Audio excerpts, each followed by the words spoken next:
Hey everybody, Laura here. Welcome to the new year. It's January. I've been away. I've been in Colorado working on the project up there, taking some time out, doing a little analog hours at the end of the day with no internet connection. That was legit. So, as we start the year, I wanted to bring you some good news for folks that are still seeking a community or a place where they can live tiny. Maybe you've heard about it, Paradise Tiny Home Community in Palm Springs, California. So, I had a great conversation with Brian Morrison over there. So, that's what's coming up today. Leaning into the year, there's a lot. There's a lot going on, and there is a lot on my mind, and there's a lot that I feel like we need to be talking about right now. And so, as we head into the year, we're going to be talking more about resilience, more about the ways that tiny and alternative living can help us create a life that can weather what is happening all around us. So, lots of topics on this. I have a model about resilient wealth that I want to bring to you one piece at a time. I want to be talking more with guests about resilience. This has come up a number of times last year, but I think as we lean into the future, we need to be focused on resilience and how we are creating ways to take care of ourselves and those that we care about in our community, and ways that we can do that without perhaps being quite so reliant on systems that are breaking down. So, looking forward to exploring resilience with you in 2026. In the meantime, enjoy this conversation with Brian Morrison. Welcome to Less House More Moola podcast. I'm Laura Lynch, a certified financial planner professional and your host. For me, alternative or tiny living is more than just a lifestyle of minimalism or lower cost housing. It allows me to live a life aligned with my values. And as of October 2024, it also allowed us to become 100% debt and mortgage free. If you are looking for alternatives to the conventional path because you want to be more financially resilient and kinder to the earth, you have found the right podcast. So hit that subscribe button because new episodes are out every Thursday. Brian Morrison, welcome to Less House More Moola podcast. Super excited to get to chat with you today about your community. Thank you so much, Laura. So happy to be here with you. Yeah, I think this is one of the key, the two primary drivers of people's inability to figure out the tiny life is where they're going to park and the money part. And it seems like that you have got kind of an angle on both of those things. So super excited that people find out about your community as a resource and the ways that you are successfully getting people into the community. Well, we are brand new. We just opened about a year ago, and we haven't been doing too much for marketing. And it's just been an outpour ever since we opened the floodgate. And it's been wonderful because it's needed, especially here in California where, affordability is just out the window, sustainability. And this is all new. We're kind of going into new grounds. We're the first of our kind in this area and looking forward to everything coming forward this year. So tell listeners where you're located and just give us an overall commercial for what you've got going on there. Yeah, well, we are Paradise Tiny Home Community and located in the greater Palm Springs area. So beautiful views of the open desert and San Jacinto Mountains and maybe even a little Big Bear in the back there. Um, this community is brand new. We do work with several vendors um, as far as our tiny homes go. So we have something for pretty much everybody. Uh, we know summers can get hot out here and the weather can be ever changing. So we have a lot of amenities, outdoor activities, everything from resort pools to hot tubs and pickleball and pretty much a little bit of something for everyone, billiards and, Yeah, we're looking to bring people in and show them that there's more to life than just wasting your money away on your home. We have so much more to give, more to do. Yeah. So take us back a little bit. How did you come to the community and what's your story? Well, I started off in real estate. I've been doing that for several years. And in Palm Springs, it's quite the market. It's a quite the expensive, elite type of place to live. If anybody's ever been out here, it's a lot of celebrity and and then you've got the regular people, the working class who are mixing in with that. But there's a major overlap as far as housing costs because of it. People want the weather, the activity, and it's just gotten to a point where it's priced everyone out.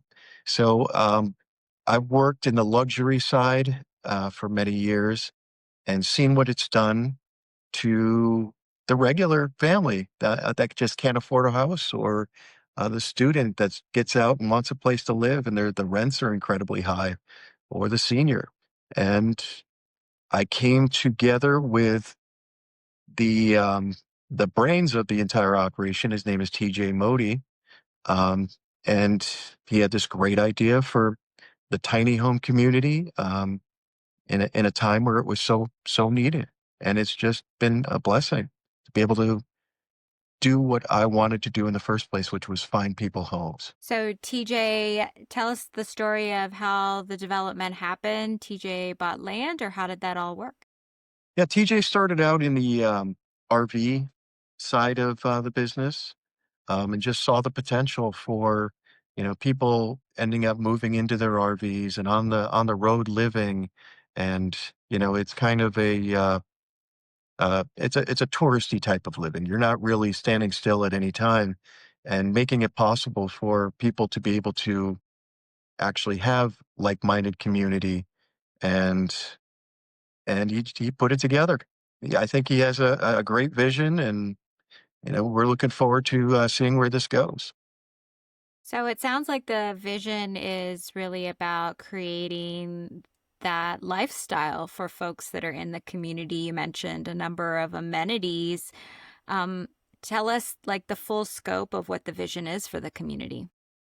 Well, we do have a lot more land to go. This is kind of our phase one of the land project. We've got 90 spaces available. We're probably about a little less than a quarter full at this point. And again, we just started really marketing ourselves and getting the word out that we're here. Um, as far as amenities and whatnot, it is a community and resort style living. So tiny homes can get a little, we're talking 400 or smaller square feet of living. You've got to get out and be able to do things. Got a beautiful clubhouse, with a little bit of something for everyone. And it really is about knowing who your neighbors are, and that community feel. And we've already started feeling it, which is amazing. So, you said working with vendors, so that means builders, right? That's correct. Yeah. We work with several different vendors, builders, local ones. And our furthest one out is the Boxable, which is in Las Vegas. We have several of those always on hand. They're kind of a crowd favorite. They are 9 foot by 9 foot open floor plan with a super high ceiling and just completely modern living. People will walk right past them and say, I do tours daily. And people will say, yeah, that's probably not what, because it doesn't have that same uh, fray type of design to it. That could have, a modernism to it. It's a box. And then they walk inside and go, oh, okay, this is the one.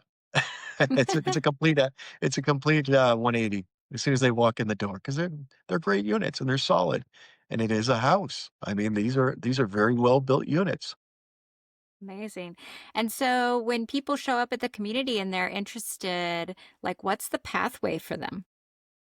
Well, the first thing, call, everybody has to do a tour. You can look all you want online and look at these homes, but you have to go see it for yourself.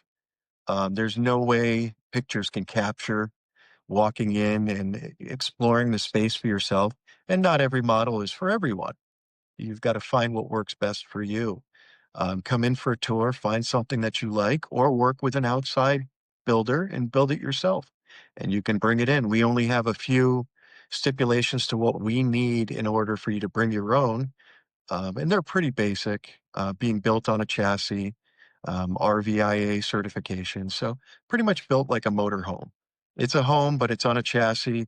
When it gets put into place, gets skirted, and it looks like a house. I mean, you wouldn't. It hides the chassis underneath and the wheels, and it's our only regulations that we have to follow here.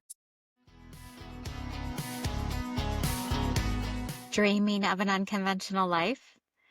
You listened to the podcast, you devoured the YouTube videos, but have you actually taken action yet? It's easy to get lost in research and inspiration. We all have the ability to piece together our ideal life, but getting started is often the hardest part, especially when it feels complicated and overwhelming. My mission around here is not just to provide the education and inspiration you need, but also to guide you step by step to take real tangible action. If you're ready to transform your vision into a practical action and a money plan for your unconventional life, let's connect. It's time to visit the Tiny House Advisor to book your call.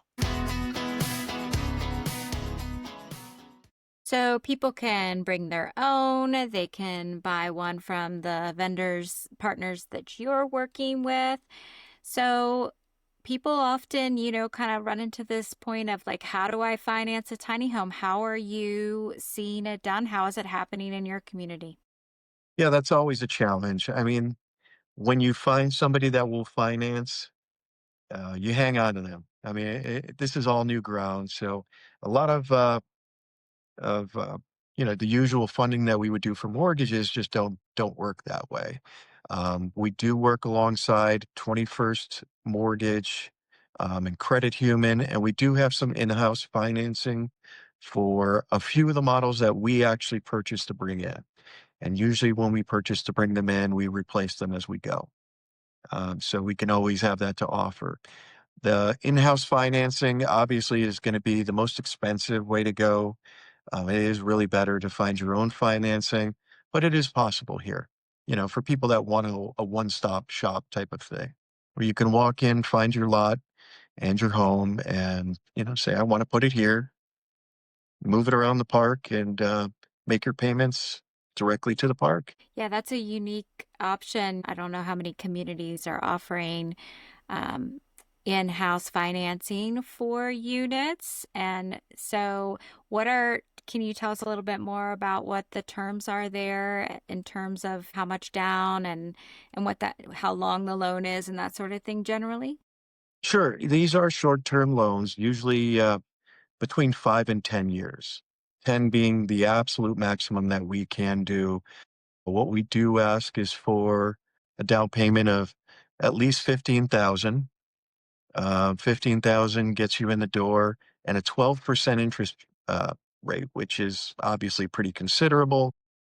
I always give the warning you should probably look elsewhere. But if you do need it, and you're a spot, and you're ready to come in, it is a great option. Yeah. So the payments usually would come out, I believe, in the 5 year. Um, with the interest, it comes out to about $1,500 a month. So it is affordable, and especially if you can compare that to apartment rents, which in the area here, anywhere local, LA area, Riverside County, you're looking at 2,500 to 3,500 just for a rental. Yeah. So it's money well spent. Yeah, and then you get to that debt-free spot in 5 or 10 Mm. years at the most, and then you own your home. And so, is there a lot rent on top of that? How do people that are owning their home stay there in the community? There is. Each lot is significant in its own way. The sizes do differ a little bit, and the desirability of the view. Every place has a view. We have a wonderful location. I don't know if you've seen the pictures of our landscape out here, but of course, some are more desirable than others. Our lots start at 695 per month and uh, go up to 895 per month. depending on which one you choose. And we do have that all mapped out. We do also have our own utilities here. We have our own solar farm. Small footprint is a big deal here. So our utility packages, our electricity, our water, our waste, our trash, and this is all a flat rate every month of $300. So you put it together and you could have a lot with utilities for less than $1,000 a month. There seems to be more and more of this sort of localized, small network energy grids that are coming up, and that's a really smart add to the community so that you're not sort of tied to the larger grid that maybe has its struggles or concerns. And So that was a really good resilience point that you all put into the community, it sounds like. absolutely, and we don't have brownouts, and we're under our own construction. So just the fact that I came into this from a 4,500 square foot home. I live on site. I work on site. The move was it was it, it's a bit of a jump. I'm not going to lie. You have to be ready for it mentally, and just be able to get rid of things. Um, my electric bill was more than my rent, my lease in my home. So for me, it's kind of a no brainer. I feel so much more free and just can do it as I put. The stress is priceless. Stress free. Yeah, that's awesome. So you're there wearing all the hats and helping the community get its voice out and filling up the community and seeing the residents that come in. Tell us, you have a great success story and an example or sort of a combined example of the people that you're seeing and how it's changing their lives. Well, the best part is it's people from all walks of life. I'm seeing students come in where housing is just unattainable. I have daughters, one who's 19, heading out in the world. She's going to school. She's working 4 jobs, and she has no chance of getting a home. This is and I bring her in here and she looks at the houses and she's like, I'm done. This is all I need. And it is, it's a need. And it's great to bring people in, show them exactly, what they're getting for their money and how much they're saving, and able to just live their lives and the looks on their faces. And I have never said, I don't believe I've found anybody that came here, looked at a home and was, said, nope, you know what? I changed my mind. This isn't for me. It's just the opposite. And there's just a matter of how do I do it? From start to finish. I've got a house, I've got so much stuff. And this is probably our one real holdup. People that have got to sell their homes, and the housing market's been at a standstill for, a year now. It's a buyer's market, and the prices are just outrageous, and the interest rates are outrageous. So we're really waiting we have so many people that we could be filling the place right now if their homes would sell. That's just one of the hurdles that we're looking at. Yeah.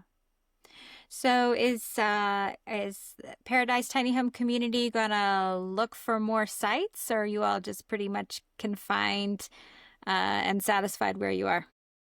Oh no, this is just phase one. Yeah, we have land behind us, next to us.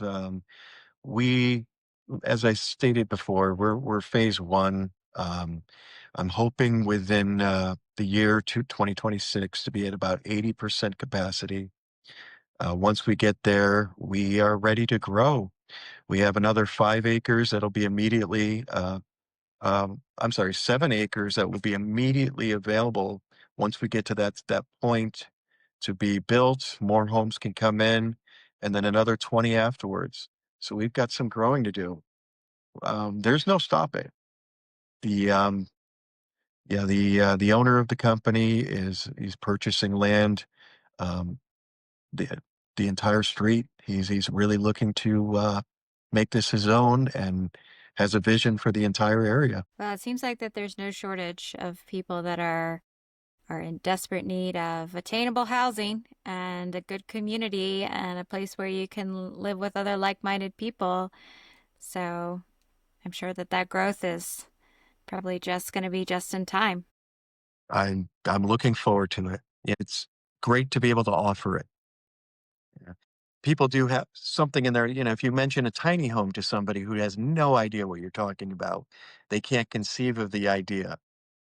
But I don't know if you run into this too. They say, "Oh, what business are you in now?" You mention the tiny home and you go, "Okay, disinterested," until they see what it's about, you know?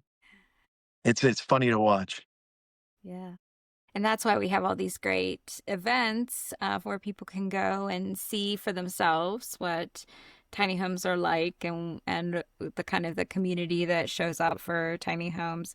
There definitely has been a lot in YouTube and on the television to orient people to the idea, but for sure they can't imagine it until they're inside of one, I think.